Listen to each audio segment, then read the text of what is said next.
یہ عاقلیت و معقولیت کی وضاحت کے بعد کیا عاقل کون بن سکتا ہے، معقول کون بن سکتا ہے؟ اس کے بعد قاضی مبارک رحمہ اللہ تعالیٰ فرماتے ہیں کہ دیکھو میاں، جو چیزیں مجرد عن المادہ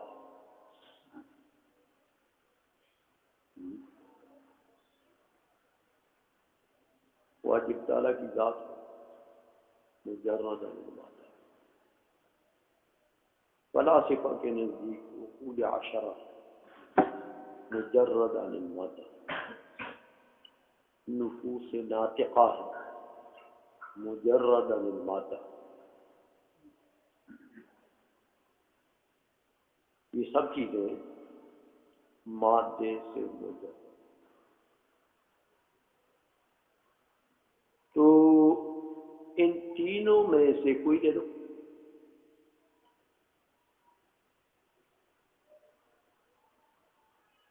ہر ایک میں عاقلیت کا معیار بھی پایا جاتا ہے، معقولیت کا معیار بھی پایا جاتا ہے، نفس ناطقہ میں بھی، رکوع میں بھی، ذات باری تعالیٰ میں بھی۔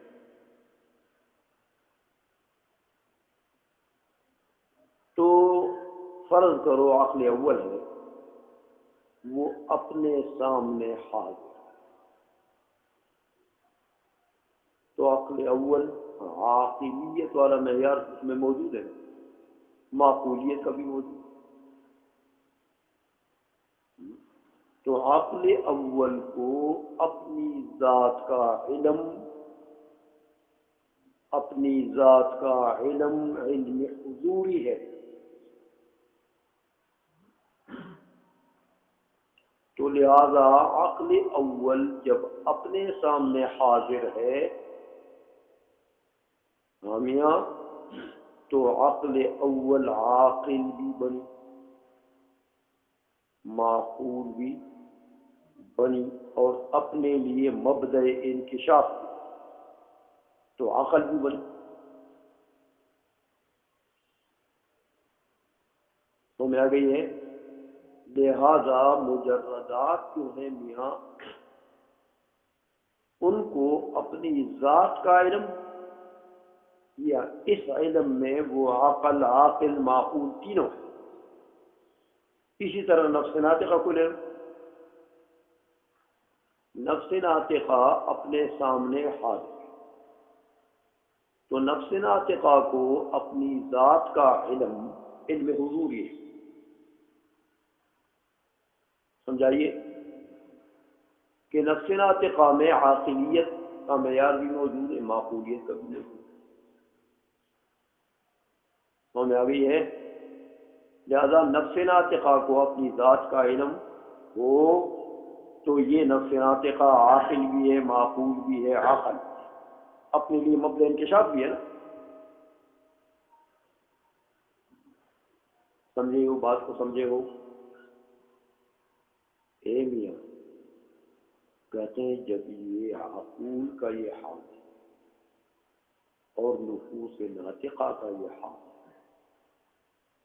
تو باری تعالیٰ تو اقصی مراتب تجرد ہے۔ عقول بھی مجردات ہیں، لیکن باری تعالیٰ کی تخلیق سے مجردات ہیں نا۔ باری تعالیٰ نے مجرد بنا دیا تو مجرد ہو گئے۔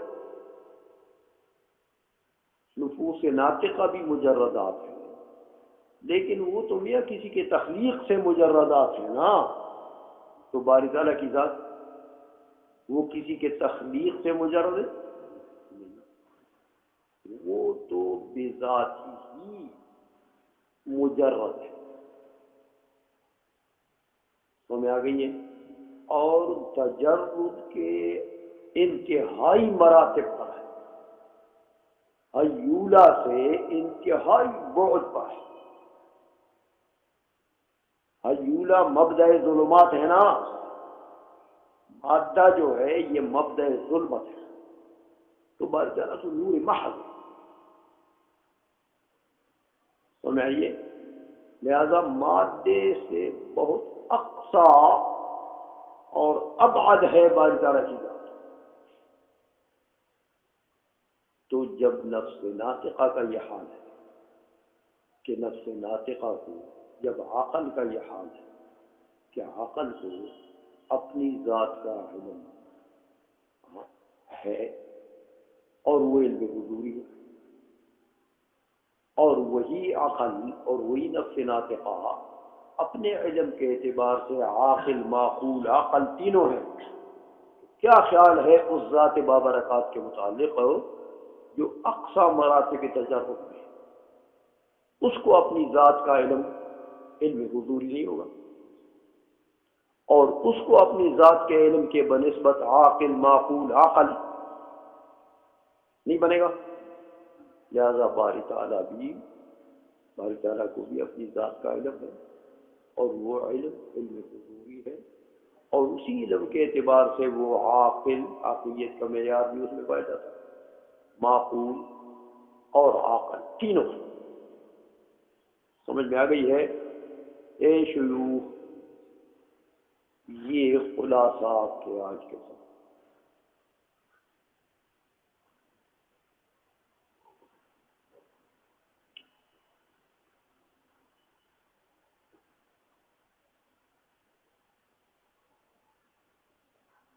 ترجمہ کر۔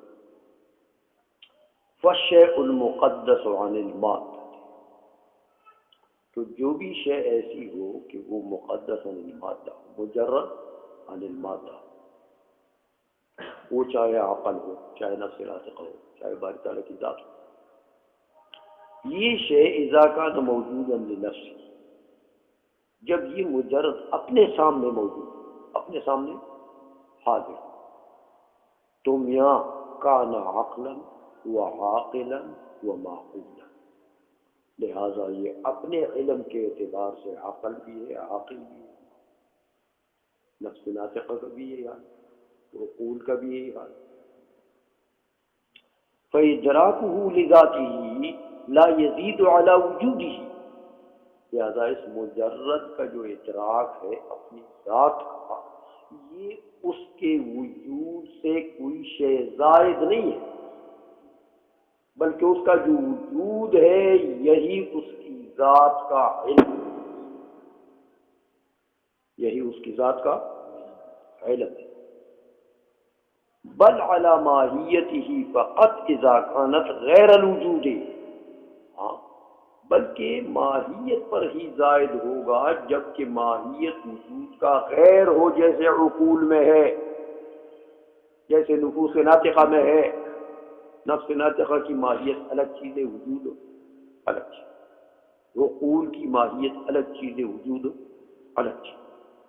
تو ماہیت سے زائد ہوگا لیکن وجود کا تو عین ہوگا، علم۔ سمجھ آئیے؟ بس یہ تو ہوا گیا۔ تو فرماتے ہیں کہ جب عقول کا یہ حال ہے، نفس ناطقہ کا یہ حال ہے کہ وہ اپنی ذات کے علم کے اعتبار سے عاقل، معقول، عقل تینوں ہے، تو فالقدوس الحق فی اقصی مراتب التجرد، وہ قدوس جو منزہ ہے، قدوس بمعنی مقدس عن جمیع المعائب والنقائص والظلمات، جو مقدس ہے، منزہ ہے جمیع عیوب، نقصانات اور ظلمات، وہ قدوس حق فی اقصی مراتب یہ تجرد کے وہ انتہائی مراتب پر ہے۔ اذ هو وجود البحت، کیونکہ باری تعالیٰ کی ذات کیا ہے؟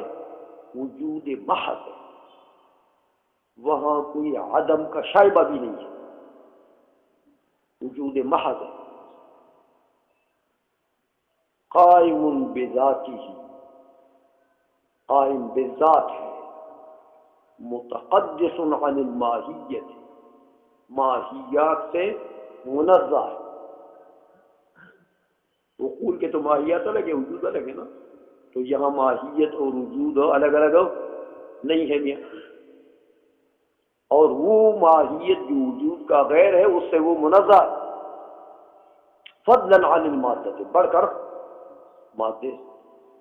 لہذا فهو لا محالة ظاہر لذاته بنفس ذاته، لہذا وہی ذات مقدسہ جب اپنے سامنے حاضر ہے، اب وہ ظاہر بنفسی ہی ہے، ظاہر اپنی ذات کے سامنے گویا کہ اس کی ذات موجود ہے، تو اس کو اپنی ذات کا علم حضوری ہے، اور جب یہ ہوا تو فہو عقل و عاقل و معقول، لہذا اپنی ذات کے علم کے اعتبار سے وہ عقل بھی ہے کہ اپنی ذات کے لیے مبدأ انکشاف ہے، وہی ذات مبدأ انکشاف ہے، تو عقل اسی کو کہتے ہیں، عاقل بھی ہے اور معقول بھی ہے۔ سمجھائیے، لا يزيد تعقله على ماہیته التي هو الوجود، اس کا جو تعقل ہے، اس کا جو علم ہے، وہ اس کی اس ماہیت سے زائد نہیں ہے کہ جو وجود کا عین ہے، وجود کہو، ماہیت کہو، علم کہو، سمع کہو، بصر کہو، قدرت کہو، مشیت کہو، ارادہ کہو، کلام کہو، ذات وہی ایک ہی ہے۔ سمجھ آئیے کہ یہ صفات ثبوتیہ سبعہ باری تعالیٰ کی ذات کا عین ہے نا، تو علم جب اس کی ذات کا عین ہوا تو علم صفات سبعہ میں سے ہے نا، تو لہذا سمع، بصر، کلام، ارادہ، مشیت سب اس کی ذات کا عین ہے۔ الفاظ میں اختلاف ہے، معال سب کا، مصداق سب کا ایک ہے۔ سمجھ آئیے، لا يزيد تعقله على ماہیته التي هو الوجود۔ اب اس پر ایک اعتراض ہوتا ہے کہ وہاں کہہ دیا کہ اے میاں متقدس عن الماہیت، ادھر کیا کہہ دیا کہ لا يزيد تعقله على ماہیته التي هي الوجود۔ سمجھ آئیے، ادھر تو ماہیت کا اثبات کر دیا نا، تو ادھر ماہیت کا سلب کر لیا کہ متقدس عن الماہیت، تو ادھر کہتے ہو کہ وہ ماہیت جو وجود ہے، تو ماہیت کا تو اثبات کر دیا ہے۔ یہ تضاد کا ایک اعتراض ہوتا ہے کہ قاضی کے کلام میں تضاد ہے، لیکن جواب اس کے عبارت سے ظاہر ہے۔ سمجھائے کہ متقدس عن الماہیت سے ماہیت کون سی مراد ہے؟ جو غیر وجود، جو غیر وجود، جیسے عقول کا ہے یا نفس ناطقہ کا ہے، اور یہاں دوسری میں جو ماہیت ثابت کی ہے علی ماہیت التی هو الوجود۔ سمجھ آئیے، اس ماہیت کا اثبات ہے جو وجود کا عین ہے، تو اس کو وجود کہو، اس کو ماہیت کہو، سمجھ آئیے، اس کو ذات کہو، شیء ایک ہے۔ سمجھ آ گئی ہے؟ یہاں تک قاضی مبارک رحمہ اللہ تعالیٰ میاں ان لوگوں کا رد کیا، وہ جو مذہب تم نے پڑھا ہے باری تعالیٰ کے علم میں، کہ جو لوگ کہتے ہیں باری تعالیٰ کو ممکنات کا علم نہیں ہے، کیوں نہیں ہے؟ کہتے ہیں اس کو اپنی ذات کا علم نہیں۔